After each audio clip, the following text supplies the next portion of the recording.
naprawdę ogromną radość właśnie dzisiaj ogłosić Państwu start naszego nowego programu Pre-Own Your Macmillan Repetytorium Matura 2023, który umożliwi Państwu rozpoczęcie pracy z nowym repetytorium już od najbliższego stycznia, od stycznia 2022 roku. A o szczegółach opowie Państwu Ania. No właśnie, a co to znaczy Pre-Own Your Repetytorium?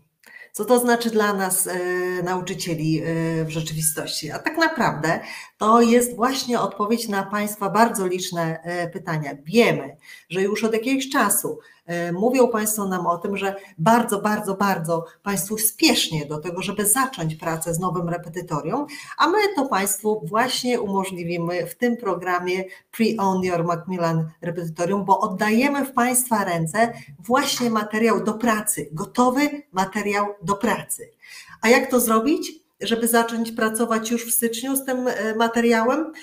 A mianowicie w 4 prostych krokach. W pierwszym zapraszamy do tego, żeby skontaktować się ze swoim lokalnym reprezentantem po to, żeby do programu się zapisać, po to, żeby przekazać ilość uczniów, z jaką chcą Państwo pracować właśnie z naszym nowym repetytorium, po to, żeby w kroku drugim otrzymać bezpłatne, wydrukowane materiały właśnie dla całej klasy, czy też dla wielu klas, w zależności od tego,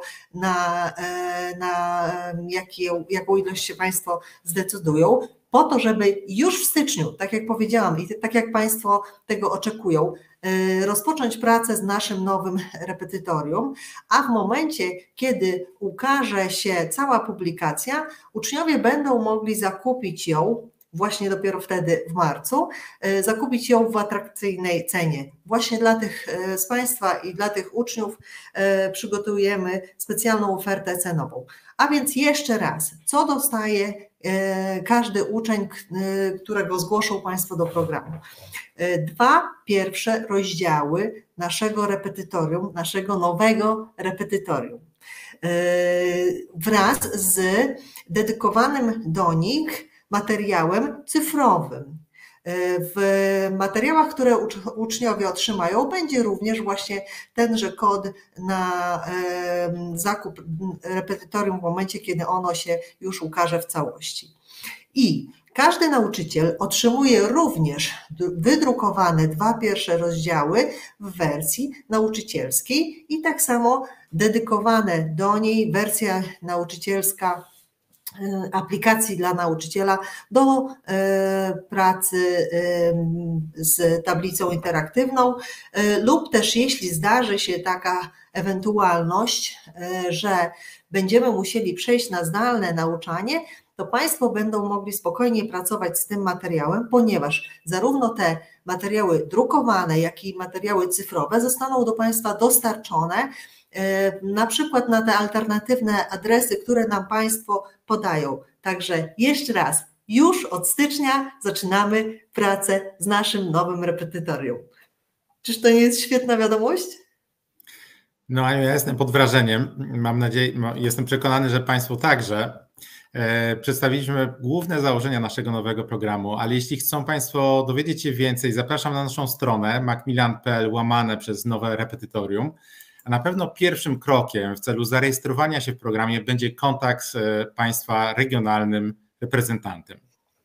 I żeby już nie przedłużać, przekażę za chwilę głos Monice, dr Monice Cichmińskiej, która jest współautorką tegoż repetytorium, więc na pewno jest to właściwa osoba na właściwym miejscu, żeby teraz Państwu opowiedzieć. Moniko, oddaję Ci głos.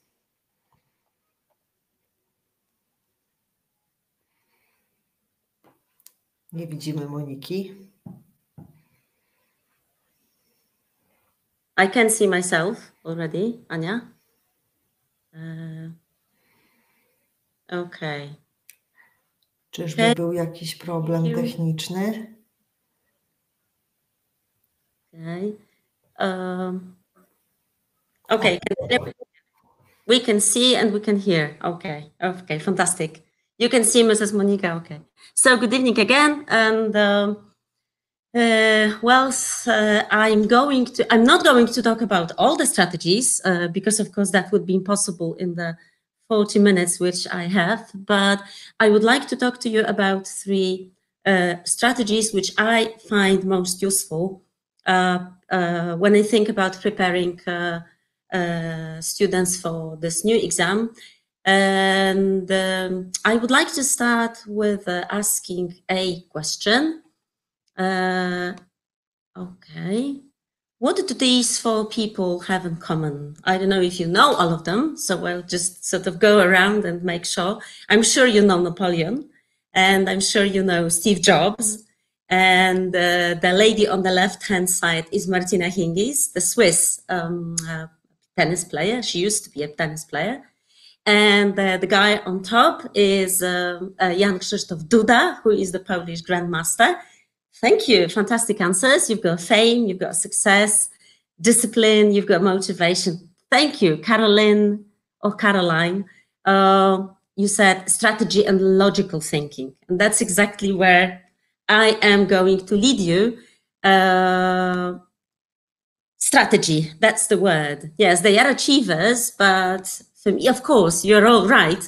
But I would like to focus on strategy. So strategy is something which is long-term, yeah? And it's not like a short-term tactic, which you just use for one move or one initiative, but all these people were or are very well strategic planners.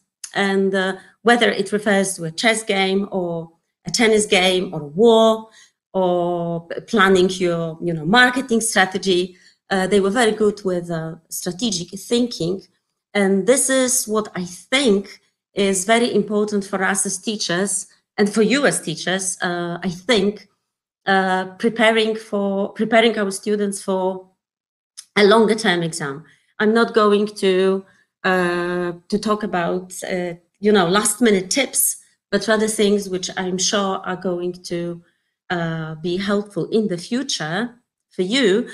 I am going to talk briefly about 3 useful strategies. Why are they useful? First of all, these are the strategies which in a way go across different skills and go across different parts of the exam. So each of these 3 strategies is useful for either reading and speaking, or reading, listening and speaking, or reading, listening and use of English. I'll tell you in a moment. And so this is one thing. The second thing is they are useful because they are teachable and doable. I know because I've been using them. One of my students asked me last week how long I've been a teacher, and it's been 30 years. And fantastic student, Jan Krzysztof Duda, yes, such a young age to become a grandmaster because someone is writing in the chat. So these strategies are doable and they are teachable in a way, so they can be easily, I'm not sure easily, but they can be applied in the classroom. And each of them is a little different. I will pinpoint those differences to you, and also I will explain why I have put them on the list for you to discuss, to talk about today. And these are adaptation, paraphrasing, and summarizing. And I will also tell you how you can introduce them to the students, okay? Because I think this is the key word for me as well. Introducing a certain strategy and explaining to the students what the strategy is and why it works. But first of all, before we go on, I would like you to think about what are your students like when they come to school. And first, of course, yes, tired, yeah. What I meant more, it was more like when they start learning in secondary school. They are never beginners, okay? They are sleepy, they are hungry because they are teenagers, they love games, of course. I'm expecting all kinds of answers. This is the student who is the biggest motivator in my life because it's my son who is going to enter secondary school next year. They are not beginners, okay? So we sort of imagine and we expect them to be at a certain level, whether it's A2, A2+, B1, we expect them to be at a certain level language-wise. So we expect them to have a certain range of grammatical structures and vocabulary items, lexical items. But we also expect them to know certain strategies and to be good at some skills, better or worse at other skills. So this is my starting point, right? When I'm working with my son a bit on his primary school final exam. So he's going to become one of the, he's going to become a student of your level school next year. And there are some things which are surprising, and I'm sure you will agree with me that in some areas they are, it seems like there are some gaps. Okay, and I would like to focus on a little bit on those gaps. And I think somebody says we are naive to think that they are A2+. I think the problem is it's a very complex problem. I don't want to go into there. I'm not here to complain, right? But I think that in some things they are A2+, but in some other things they are like almost A1. And I would like to start with the first strategy and the first task. I asked my son to do a picture description, okay, to practice his speaking. Even though, of course, there is no speaking in the primary school leaving exam, but I think it's important. I'll tell you why in a moment. Why I think it's useful to do in the classroom, even though there may be no oral exam here. And he is not so bad because he would say things like, of course, he does practice this at school and with me a bit, and he knows the formula that he has to answer and say things like, I can see 4 people in the picture, and there are 3 students, and there is a teacher, and they are in a laboratory, and they are having a lesson about robots. And then he looks at me and, well, I've done it. What else do you want me to do? I wouldn't say these are monosyllabic because he's already quite, not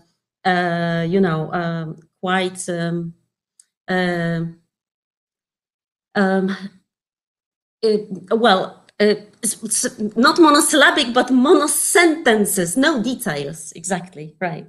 It's very simple and very limited, and he is struggling because I don't think they do a lot of this in the classroom because there are so many things to focus on before the exam. So whenever I practice with him, and I've also done quite a lot of workshops with the students, with students of different primary schools in Olsztyn. And whenever I have a chance to talk to them, and I sometimes teach them in a language school, I tell them, okay, you need to speak a little longer. You need to fill in the time allotted to you, whether it's Matura or PET, CAT, FC, whatever. But you also need to use a little bit more complex sentences because, it seems like receptively, when you look at their course book, it seems like they are A2+. But when it comes to describing a simple photograph, suddenly it turns out that it is like, well, A1+, maybe. And I know, of course, that there are different students from what I've been reading in the chat. There are people who've got very good students, but I'm sure that there are quite a lot of teachers who worry about their students not being good enough or at the level, A2+ being maybe our false hope. So what I'm saying is that I think that in many things they are A2+, because I think that they can do some reading quite well, some listening quite well, but there are also some areas where we need to somehow maybe work on it a bit more. And the first strategy, which I teach my son, and I also teach any students that I work with, is to adapt, to use models.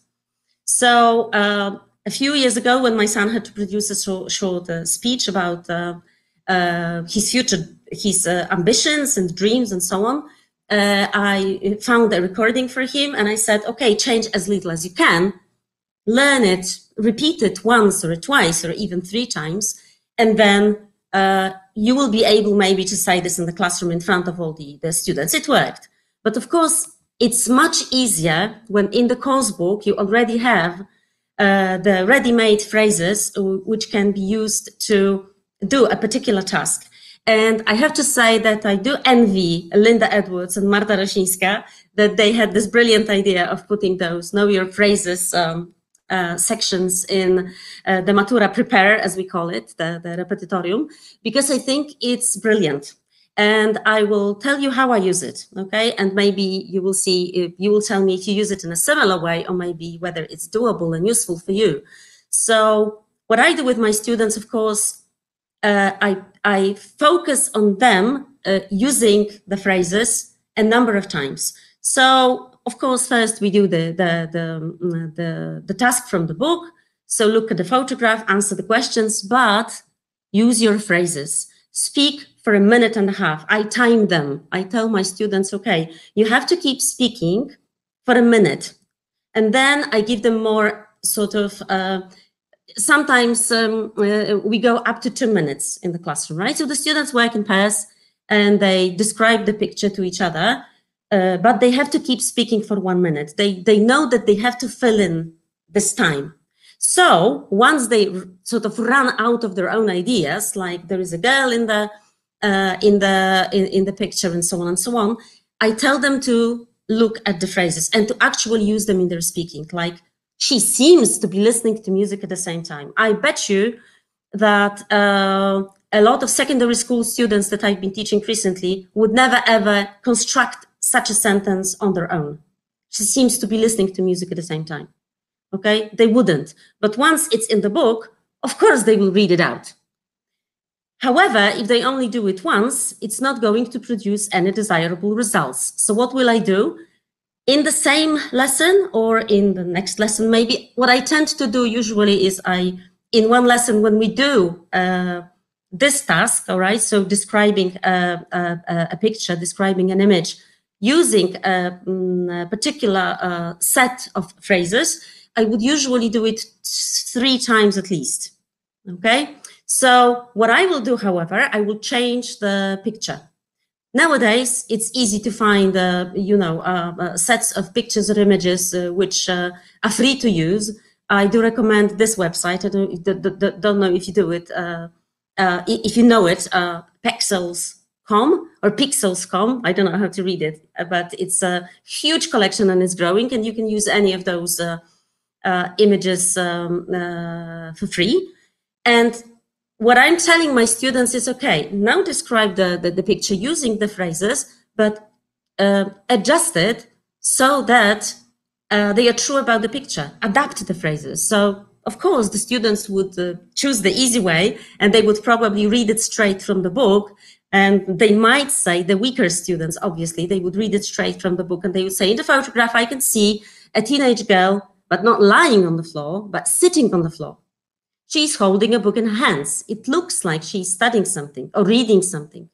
She seems to be listening to music at the same time. She's wearing a sweatshirt and jogging bottoms.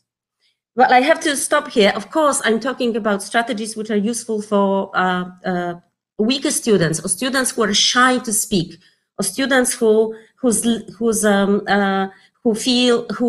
use very simple language, because once you've got stronger students, probably they won't need to look at the list of the phrases. But the students I teach very often have a problem constructing longer, complex sentences. So it makes a lot of sense for them to actually do this same job, the same thing, the 3rd time in the same lesson, or maybe in the next lesson. So I would call it adapt and repeat. And of course, there is research for that, because I am also a bit of a researcher, academic teacher. I always try to find some, people who have actually done research into a given thing. And there is a lot of research on this repeat performance. You can find it as early as the 2000 teaching collocation by Hill, Lewis, and Lewis, and where they say that giving feedback and asking learners to repeat the task can produce real improvements in the quality of learners' production. Because what happens is that the students almost learn certain phrases by heart. Okay, so chances are that next time they do the spoken task like this, or maybe even in the spoken exam, some of these structures will sort of pop out. Yes, so the students do not learn them by heart, but by repeating them 3, 4, 5 times, they will pick up those phrases. The second thing which works for me here is that the students get to repeat whole chunks of the language. And you know what students are like. If you give them a list of words they remember, they will remember single words. But if they have a whole list of phrases to remember, they will pay more attention to those phrases, to longer chunks of the language, going beyond collocations, because these are not just collocations, these are whole phrases. My second strategy is, and this is something which I've always been doing. I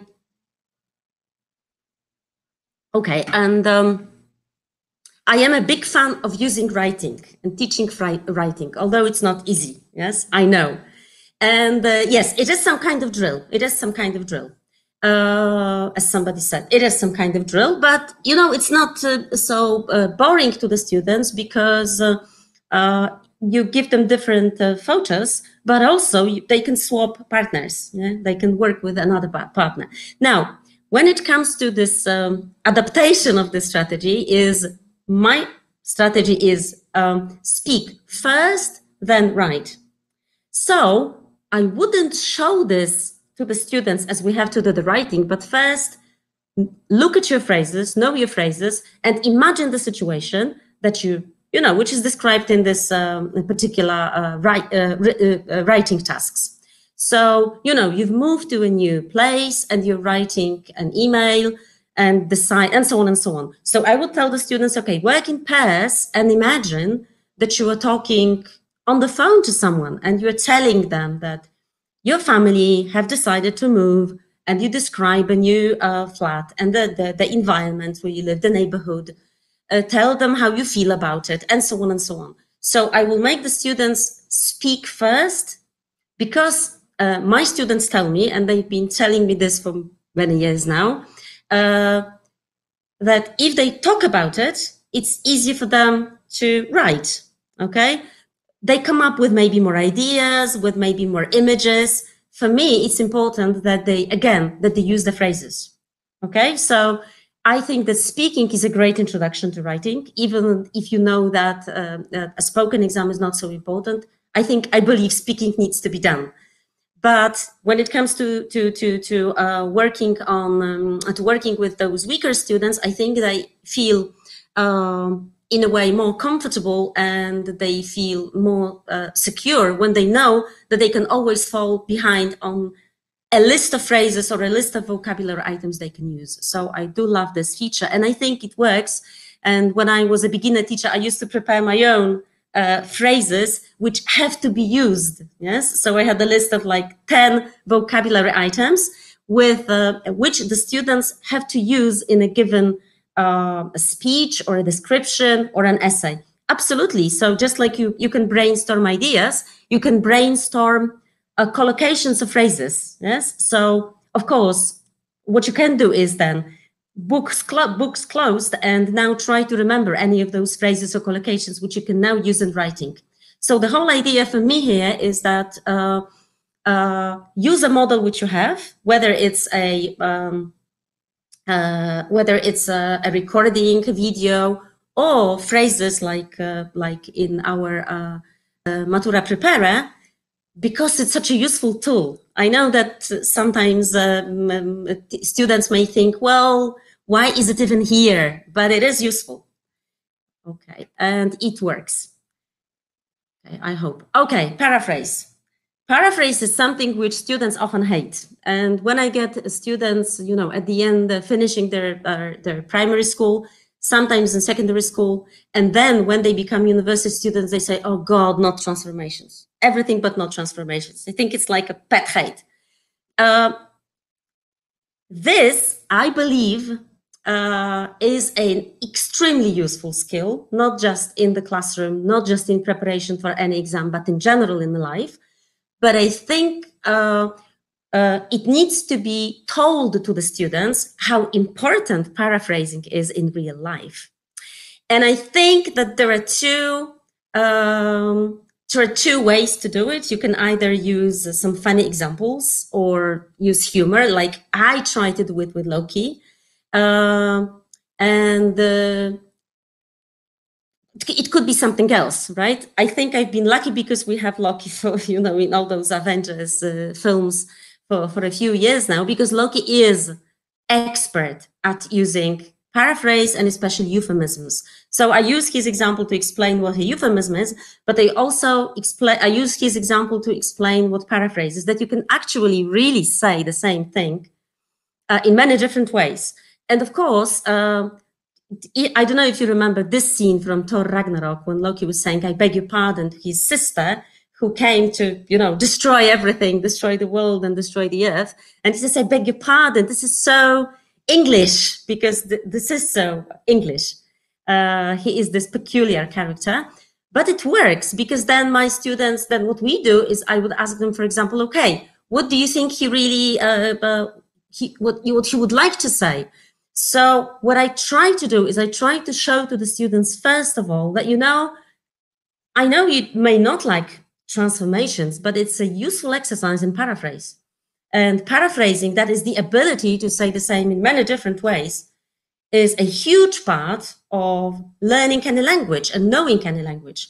This is what we do all the time. So I think for me, what I'm trying to say here is that those strategies need to be communicated to the students. I believe in telling the students and explaining and communicating why something is and why it is there, and why, even though you may not like it as a task, why it is an important part of learning any language and using any language. If you can use humor, brilliant. Or you can just, you know, start with something simple and just say, okay, you can say, I don't really like jogging. What I normally do is when I start teaching a new class or a new group, is I start like this. I say, okay, I put the first sentence on the board, something like, I don't really like jogging. And I say, okay, now come up with any other ways that you can say the same. Okay. And of course, they know I dislike jogging. I'm not fond of jogging. I'm not keen of jogging. You will have more advanced students maybe who will say jogging doesn't appeal to me or is not my cup of tea. And I put it on the board and I say, you're fantastic. Yes, you are very good in paraphrase already, right? You're very good at paraphrasing already. You just, maybe you don't see this transition from this kind of activity and transformations which you do, but it's exactly the same activity. It's exactly the same strategy, isn't it? To be able to say the same. Or another activity which we do is I tell them, okay, imagine you're sitting at a table and you want somebody to pass you the sugar, and you can do it in many different ways. You can say, sugar, okay, and that's enough. I think it's very communicative. Or sugar, please. Or can you pass me the sugar? Or could you pass me the sugar, please? And so on and so on. So the question is, will the students learn how to paraphrase sentences in Polish? I think that it's about the idea of paraphrase, which is important. You can give Polish examples as well, if this is your question, if this is what you're asking about, because this is about using any language, isn't it? It's a powerful tool that we have in our hands. It's just that the students need to be explained and told this, right? That what you do in your transformation tasks, which many students don't like, is exactly this, right? You are saying one thing and in many different ways. And one thing which I also do is a paraphrase challenge. Here I'm showing you the example from the exam. Okay, and from Informator, yes, and there is only one possible answer here, right? Because you've got the keywords, so mistakes are likely to happen. And then I'm telling the students, okay, you can work in pairs or groups, come up with any other possible sentences which are possible here. Okay, so let's play around the whole idea of paraphrase, because for me it's important that the students know what it is and how it is used in the language, and then how it is used in any particular exam task which actually uses paraphrase. Because the whole problem is, or maybe not a problem, maybe it's a challenge. The whole challenge is that paraphrase is not just it does not just appear in Use of English, does it? It's not just a part of środki językowe part. Well, actually, it's almost everywhere. Because when you look at, okay, so this is the example that we are going to go and have a look at an example from reading in a moment. And this is an exercise which is a bit of an introduction to this reading text, which is done in one of the units in the Matura Prepare. And this is your typical transformation exercise, right? The typical transformation which the students often don't like or some of them hate. However, you also have paraphrase, which is not so easy to do because it is done in listening, okay?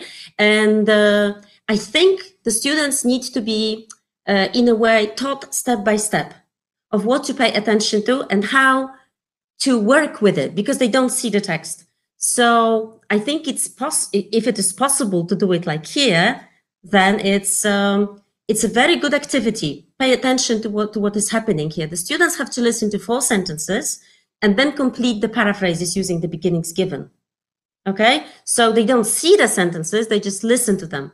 So this is the original sentence. I was stressed out during my interview. This is what they hear. And then they have to complete the paraphrase. I found the interview stressful. Okay, so because you do it only in 4 sentences, and you need to show to the students how much a simple paraphrase involves. Okay, that it's because the students sometimes think that it's just a change in 1 or 2 words.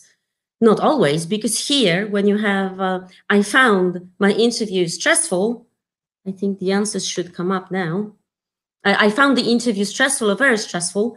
That's quite a change, okay? So I'm showing you these exercises because I think I want to make it clear that I think the students often do not like transformations and activities like that because they don't really know how to do it. And they think it's just this exotic exercise in Use of English. No. First of all, it's a part of everyday language. Second of all, it's a part of, it's a huge part of any Use of English part of, any Use of English component of any exam, whether it's Matura or anything else. But in the new Matura, paraphrase plays a very important role also in the listening activities and the reading activities. So have a look at a longer listening task. Okay, so this is how a paraphrase is practiced in a longer text, which is played to the students. And you've got 5 sentences. Okay, and you've got the original sentences from the recording. Right, so you have brutalism emerged in the 1950s and grew out of modernist architecture. And so the students, of course, either when they listen to the text and make notes, or they can look later at the tape script and actually see the difference. Okay, you tell them this is the same paraphrase. Okay, we are dealing with the same strategy, using the same message, but using different vocabulary items and using different grammatical structures. And this is how it's done in this particular part of the exam. So what I normally do when I teach the strategy of paraphrasing, okay, and finding examples of paraphrase and using it is I start with something very simple and tell them, yes, this is how you do it in everyday communication or in everyday life.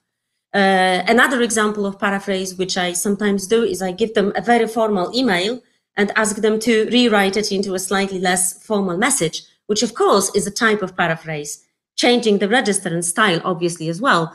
And then I show them how paraphrase is actually tested in the exam, in all those 3 different exam tasks, that is Use of English, listening and reading, and tell them this is exactly the same strategy. okay, to say the same message, or to write the same message, or to find the same message, but using slightly different language. Paraphrase is, of course, connected with summarizing. And I have to tell you that this is, for me, this is the most difficult skill to teach to students, whether they are 15, 18, or 22. And this is also the skill which my students are, I think, the worst at. And I'm showing you this meme, which one of my students found when you try to summarize for the finals. So, you know, it is, this is what a lot of students do. They will just use a highlighter and sort of almost underline everything because they think everything is important. And or what my students sometimes do as well is when I ask them to summarize a text, they will take the first sentence and the last sentence, which of course is not what a good summary is all about. So I am going to show you some small tricks which I use to actually introduce my students into what summarizing is. And also, I'm calling it a strategy, not as a skill, because when you open up any methodology book, they will tell you that summarizing is one of the micro skills of reading. For me, this is a very important skill of life. Yeah, so it's a life skill, which we also use on an everyday basis. And I think that when we show it to the students, how we use it in everyday life, in communication, and how to do it, then it will be easier to transfer this into any exam task they will face. That's what I believe in, and that's what works for me.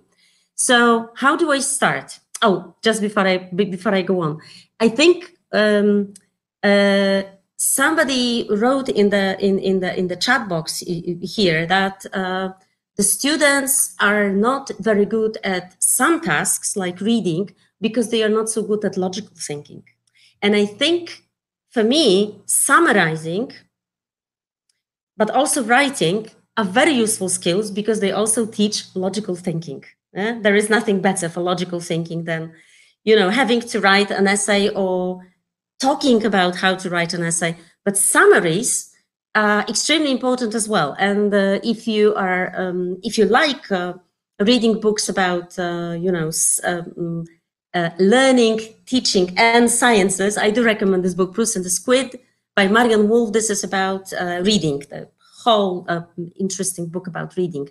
And she says that strategic readers, and we would like to, and we would like our students to become strategic readers. They know how to decide what is important in a text and how to synthesize information. So by teaching your students how to summarize information, not only in the exam task, we also teach them how to think better and how to recognize what is important and what is not important. So I will show you how I do it.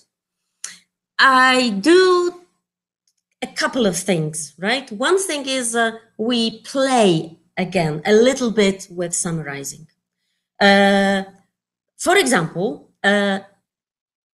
I show them this, right? I write it on the board. I say it's a tragic love story of two young people who fall in love. Their love is forbidden and it results in both their deaths. You know, you have this huge classic, you know, a story, right? A drama and adapted into films, which can be summarized in one sentence. And I say, is this a good summary? And I say, yes, it's a good summary of Romeo and Juliet, okay?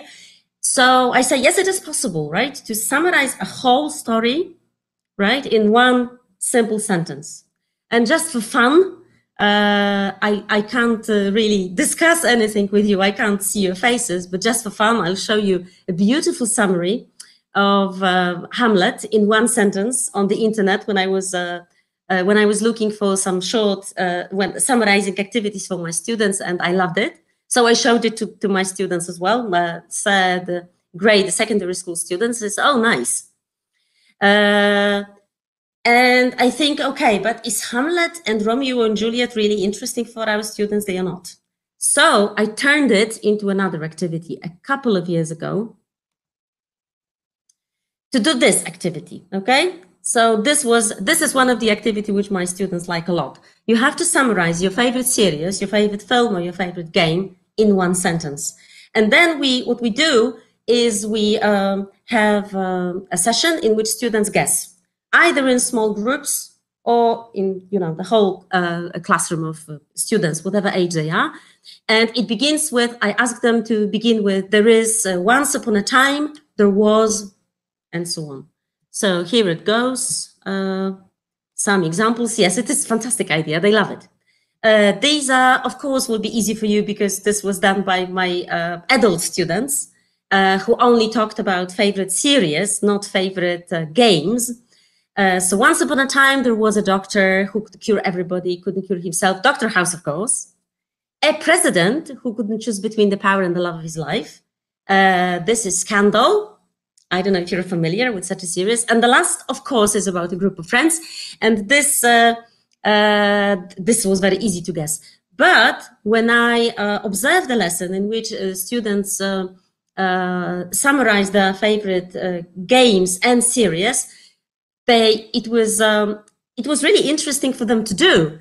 And at the end of the class, the teacher said, well, you just did a perfect summary, okay? I think this is very motivating when the students think that, oh my God, summarizing a text, I'm never going to do it. And then it turns out that they can make a nice summary of a whole film, series, game, whatever, in one sentence. It can be a long sentence, but it's a perfect summary. Because when you do a summary, you have to do what? You have to find the most important information in a given text, yes? Whether it's a text in an exam book or a favorite series. So what's the most important information about House? That he was a doctor who was able to cure everybody, but he couldn't really cure himself, and he was lonely and desperate. So this is one thing I do. The second thing I do, strangely, is based on speaking. Okay, so what I do is we do a task, the students do a task. It could be Matura, it could be FC, whatever. So they do a speaking task, and then in pairs, and then when they do the task together, they change partners, and they have to tell their partner in one sentence what the decision was. Okay, so in this case, they have to, to work in pairs, and they have to, to choose two possibilities and so on and so on. So the student who does it originally does it for a minute and a half or so. But then when the students swap their partners, they have to summarize what the partner said in one sentence. So, for example, Grzegorz chose the classroom on the right because there is more space. And the other classroom is just too cluttered. That's it. This is a very simple summary, isn't it? It's a summarizing and reporting. Yeah, and I know it seems.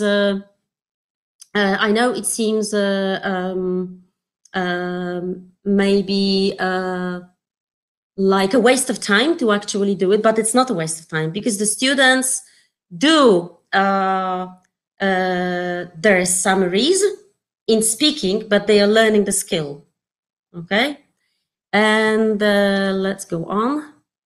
This is something else which you can do with your students as well. Well, this is just an example. Okay, this is an example of any activity or any anecdote.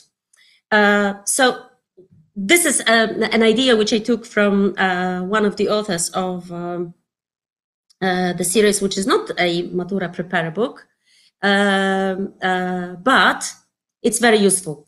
So what the students do, they talk in pairs. All right, they talk about the last party, for example, I went to, structuring their description using these questions. Okay, so I went, the party was last week and it was on Friday. It was in my best friend's house. It was her birthday and so on and so on. So they take the time to talk. Yeah, have you ever is possible, of course, anything. But then where is the summary? The summary is when the students change partners and they retell, okay, what they had in 3 sentences. This is also done, this can also be done in writing, okay? Because in writing you have napisz o ostatnim, napisz o imprezie urodzinowej u swojego kolegi. And this is exactly the same. Summarizing and reporting is, of course, this is communication, but this is also communication and writing, and your students need to be able to do it. So speaking, writing, and of course, reading and listening comprehension. Reading and listening comprehension. Summary, as Grzegorz mentioned, appears both in reading and in listening. So there is a very nice activity which I learned a long time ago from a book, Mindful Learning, by Campbell, 2003. Use it, it's a really nice activity. It's called bite-sized reading. And basically what you do is you read the first paragraph, okay, and you summarize it in one sentence. So the students can write it down, or they can just say it, finding the key information, Then you read the second paragraph, you summarize it with the key information. You can write it down on the board if you want, or the students can do it on the board. And then when the students have to do the reading task, it is so much easier for them to do, okay? So I found a huge difference. Once we do the bite-sized reading, the students are actually much better at finding out the key information. And it only takes you maybe, I don't know, 2 more extra minutes of the time. Because if you just tell them, do the exercise, I find they will, look desperately for the clues in the text, okay? And this kind of task really is about summaries, isn't it? In which paragraph does the author mention or point out or refer? Of course, you've got the intentions of the speaker as well. But once the students learn to find the most important bits in the text, it's so much easier for them to do. And it's the same with listening.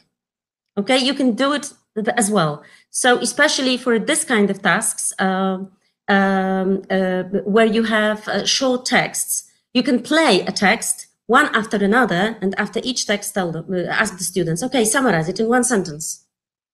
Okay, so have a look at an example. All right. What is this text about? Who is speaking? Why is he saying that? What's the point of the text? Summarize it in one sentence, one short sentence. Yeah. And of course, after the students do it, it is so much easier for them to do the actual exercise. And I think they are learning that summarizing is easy. So once you have to do it in a long activity, because there is, of course, a longer activity, and I think Grzegorz maybe has already mentioned this, that you have to do it in the exam, right? So you've got this long text, you've got read the text, complete a summary, use no more than 3 words in each gap. And then you've got a shorter text, which you have to complete. Luckily, you don't have to write a whole summary from scratch. But this is a much shorter version of the original text in which you summarize information and you paraphrase information, okay? And if you just, throw it to the students and tell them, okay, do it, they are going to feel lost. But once we go through some earlier sort of work or introduction into what paraphrase is all about and how you can summarize information easily and without effort, talking about your favorite games, why not summarize a short text which you read? It's the same skill. So I believe in explaining, all right, what skills are important and how they are tested in any exam. And I am going to refer just once to this presentation by Dr. Smolik, which you can find on this address from Congress Edukacji, where he said himself that when it comes to language mediation, when it comes to working with texts, whether reading or listening, paraphrase and summary are going to be of huge importance because these are useful skills and they appear in reading and listening, but also, of course, they are going to appear in writing. Okay, so this is it. To sum up, I hope that some of these ideas make sense to you, that you are going to use maybe some of these ideas for activities. Maybe you will feel encouraged also to talk to your students about how to treat these tasks which use paraphrase and summary a lot as a challenge and not as this, difficult task which is not possible to do. Thank you very much. That's all from me. And I'm sorry I wasn't able to follow all your comments because it's impossible. The chat, the comments just go, so fast. And I think I'm going to wait for Ania and Paweł. And I think they should be switching on now. Someone is switching the slides. I'm not. Thank you very much for all the thank yous. And hello? Hello, nie słychać mnie? And hello, hello. I hope I will meet maybe some of you at some conferences where we will be able to talk some hello, more. hello. So bye. Halo, halo. Halo, halo. Halo, halo, nie słychać mnie? Halo, halo. Halo, nie słychać mnie? Halo, słychać mnie? Halo, halo, halo, słychać mnie? Czy mnie słychać?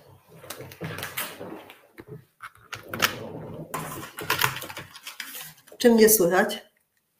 Halo, słychać mnie? Halo? Halo?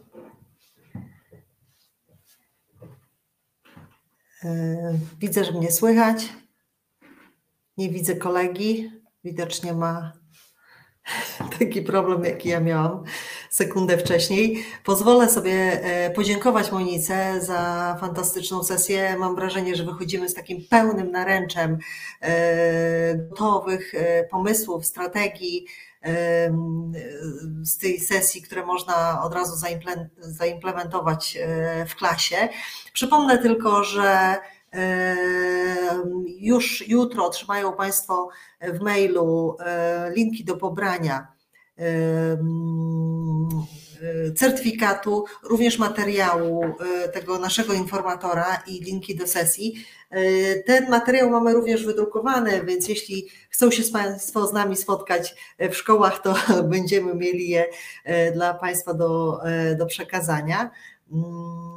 I jestem przekonana, że jest to kolejne, ale nie ostatnie nasze spotkanie na tej drodze do matury, którą idziemy razem już od 2 lat. Przy okazji chciałbym Państwa zaprosić już dzisiaj na kolejne spotkanie odnośnie zmian w egzaminie maturalnym, które odbędzie się 17 listopada, a poprowadzi je Marta Roślińska, która jest współautorką nowego repetytorium, oraz Katarzyna Gala. Pawle, pamiętasz, że Kasia Gala jest administratorką naszej grupy na Facebooku? Zapraszam Państwa bardzo serdecznie do tego, żeby się do niej zapisać, jeśli Państwo jeszcze tam nie są.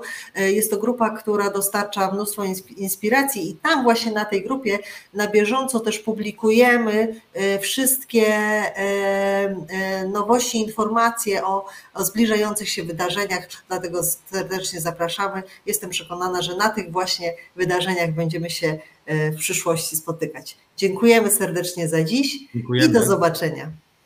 Dziękuję, do zobaczenia 17. Pozdrawiamy. Do widzenia.